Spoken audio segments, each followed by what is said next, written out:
Uh, Going back to one of my favorite subjects is how words change in meaning. I think I gave the example of pedophilia, which refers to a person who has sex with prepubescent children. Nowadays, you'll see in the paper 19-year-old boy arrested on pedophilia charges for dating a 17-year-old girl. The word has been vastly expanded.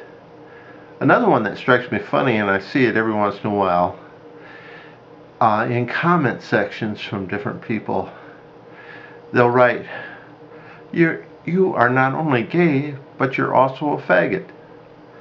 Clearly, the person who wrote that distinguishes between the two. I doubt if there is much difference, but apparently the word gay is getting a new meaning, which is not unusual. The English language and almost all languages are full of examples of where words which meant one thing at one time, 2 or 3 generations later, has significantly changed. Okay, and then a second subject that I'll bring up. In the 1980s, I owned a Chevette, General Motors' first little car.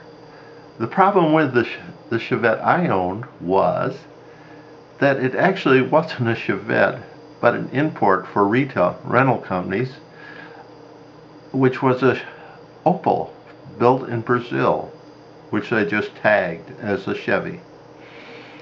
And when you took it in for repair, I would tell them, this is not a Chevette. This is think of it as an Opel. And they would look at you like, oh, you're crazy. And then they'd tear the car apart and discover the Chevette parts didn't work in it. And they had to spend the rest of the day shopping down Opel parts. But it was a good little car. On my birthday, I was on the expressway in Houston, and it died. A tow truck came by, picked me up, and took me to the nearest station. And while on the ride there, I mentioned that today was my birthday.